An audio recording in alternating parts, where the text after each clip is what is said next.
Hello students, कैसे हैं आप लोग। तो आज हम डिस्कस कर रहे हैं 2026 जेई एडवांस में जो क्वेश्चन पूछा गया था, उसके पेपर 1 का क्वेश्चन नंबर 3 हम फिजिक्स का डिस्कस कर रहे हैं स्टूडेंट।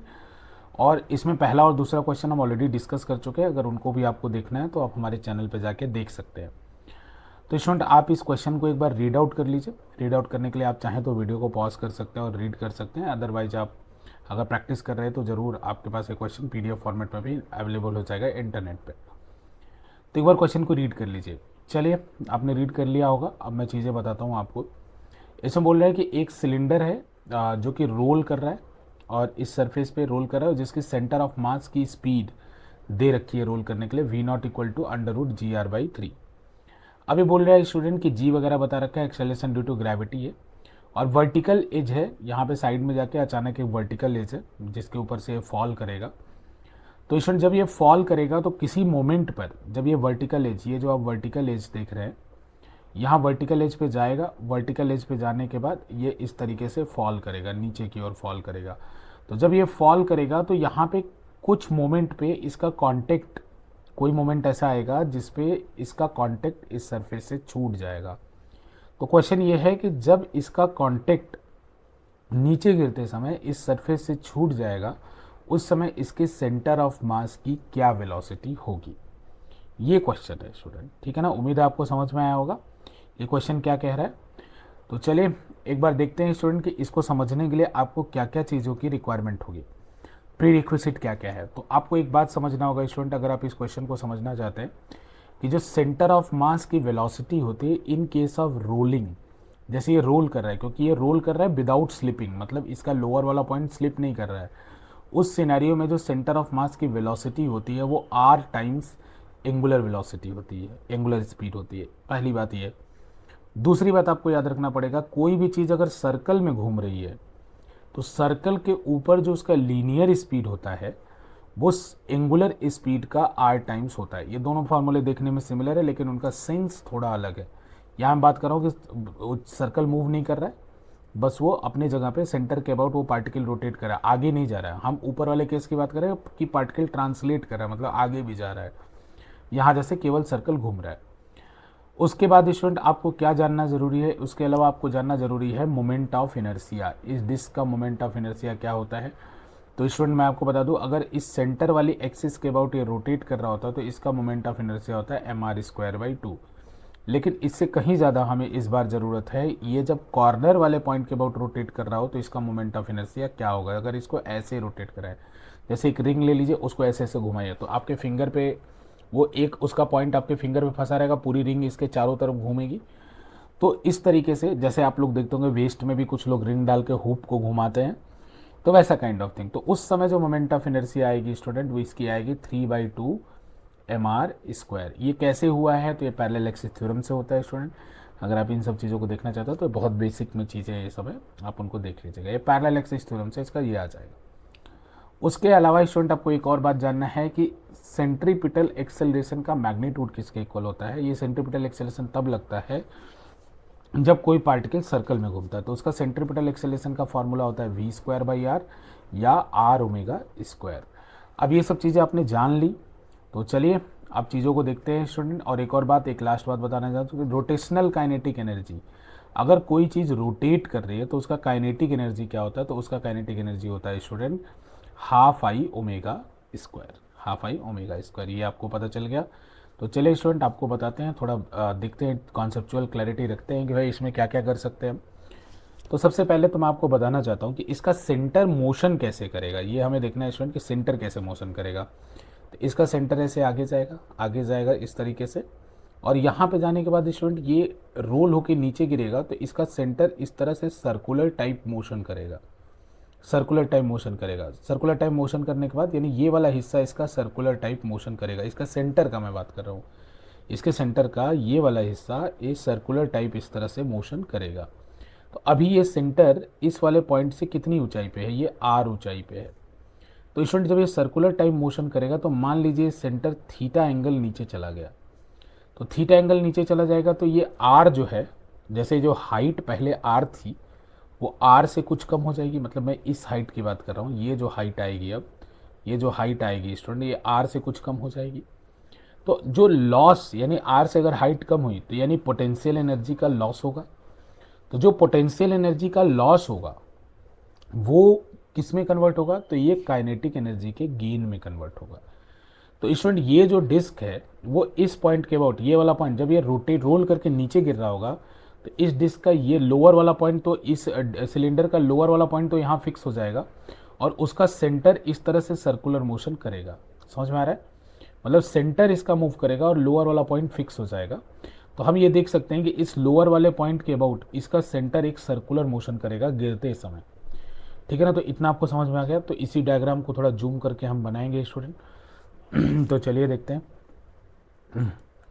तो ये डायग्राम कुछ ऐसा है यहाँ पे।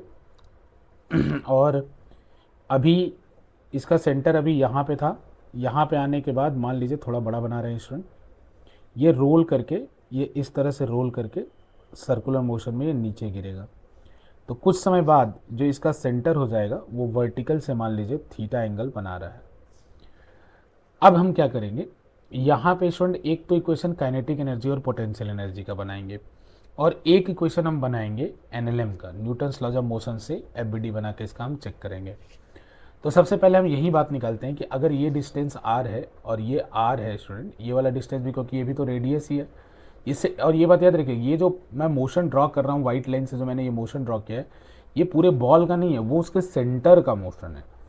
तो सेंटर का मोशन है तो सेंटर ऐसे नीचे आया। तो अब हमें ये निकालना है कि भाई ये जो लॉस इन पोटेंशियल एनर्जी हुआ वो कितने का हुआ। तो यानी लॉस इन पोटेंशियल एनर्जी में हमें ये निकालना पड़ेगा कि हाइट कितना डिक्रीज किया।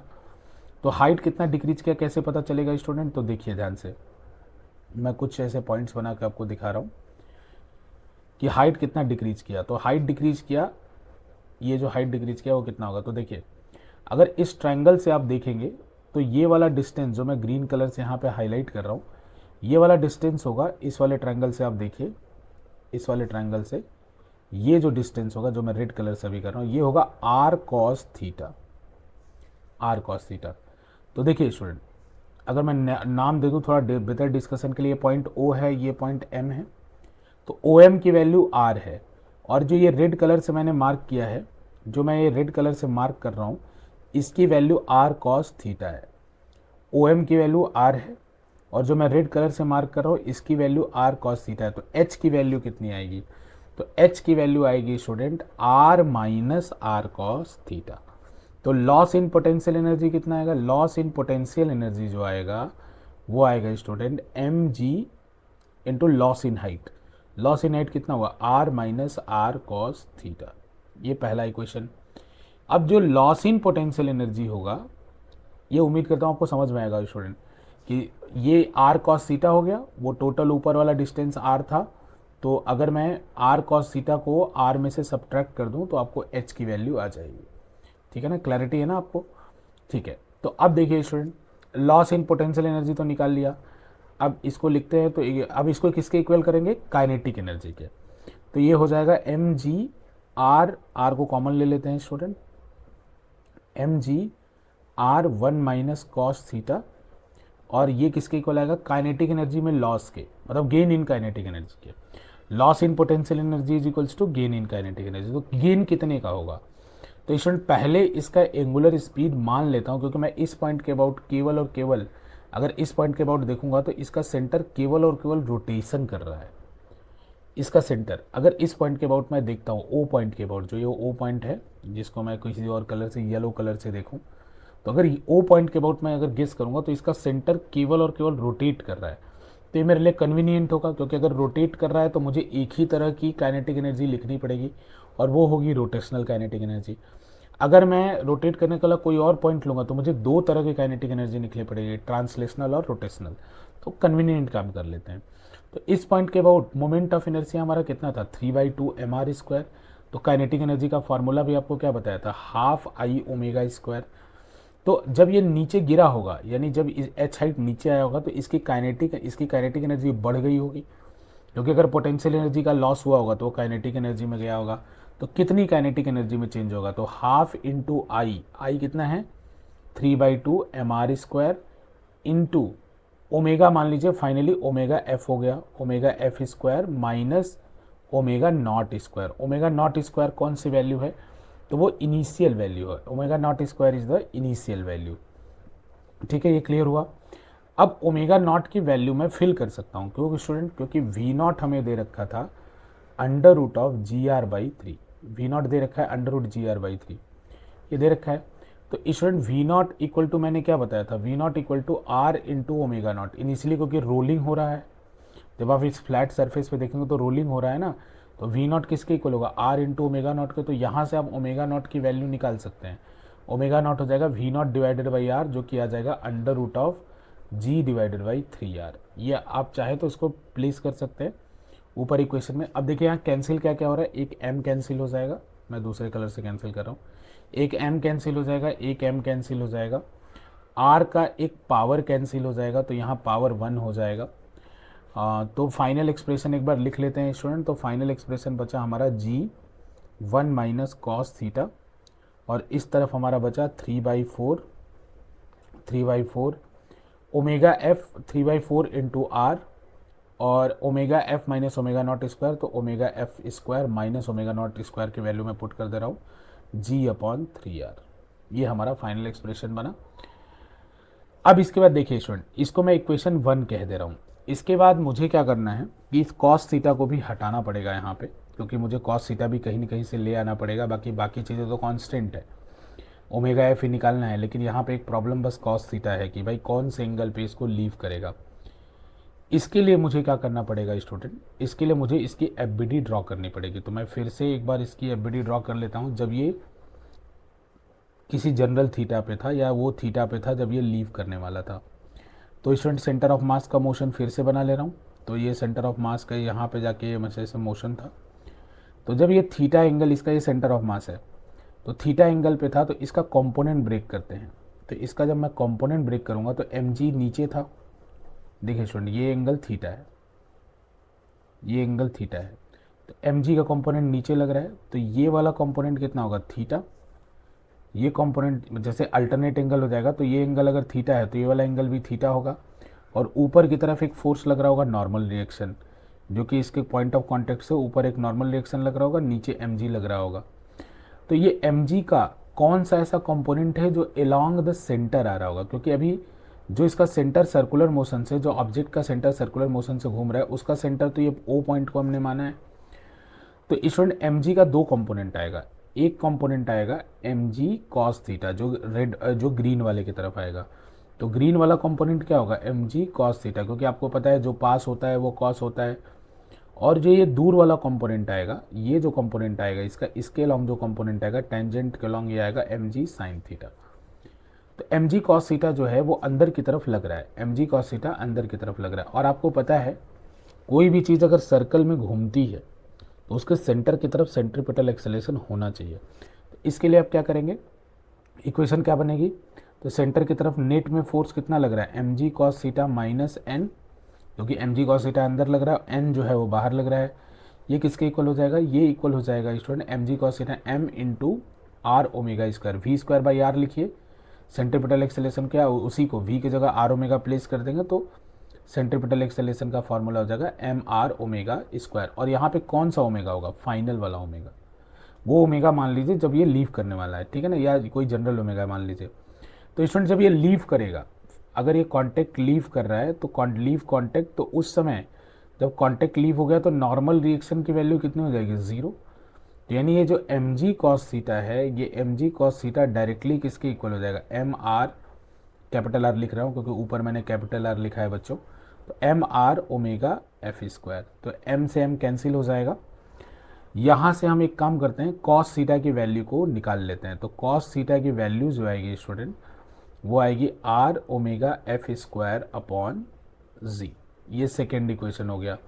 अब यहाँ से कॉस थीटा की वैल्यू ऊपर आप सब्सिट्यूट कर दीजिए और ओमेगा एफ की वैल्यू आप निकाल लीजिए।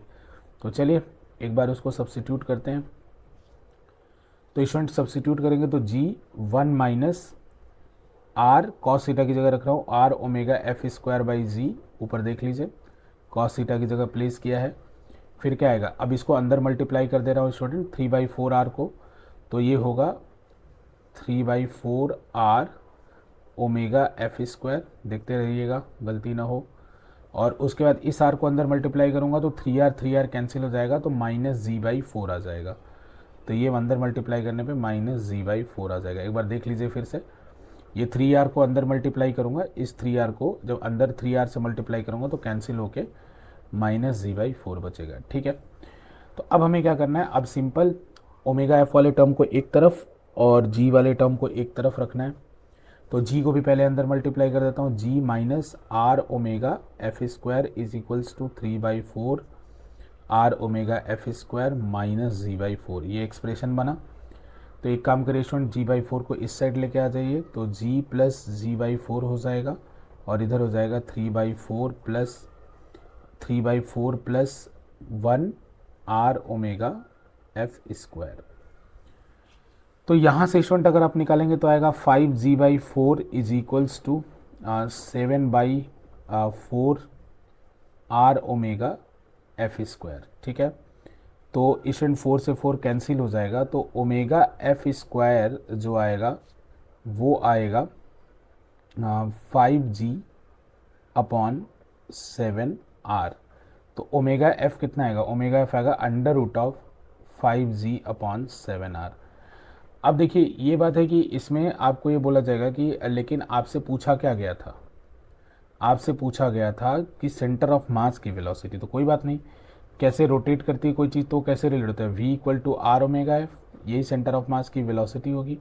तो r से इसमें मल्टीप्लाई कर दीजिए, तो r से जब मल्टीप्लाई करेंगे अंदर तो r स्क्वायर हो जाएगा, तो फाइनल आंसर जब उसमें ऊपर r से मल्टीप्लाई कर देंगे तो r इंटू 5g/7r करेंगे तो नीचे जाके r स्क्वायर हो जाएगा, तो ऊपर आएगा 5rg/7। ये VCM की वेलोसिटी होगी। तो चलिए स्टूडेंट एक बार चेक करते हैं आंसर में है भी कि या नहीं है। तो हमारा फाइनल आंसर जो आएगा वो क्या आएगा स्टूडेंट, तो हमारा फाइनल आंसर इस केस में आएगा ये ऑप्शन बी हमारा आएगा 5rg/7।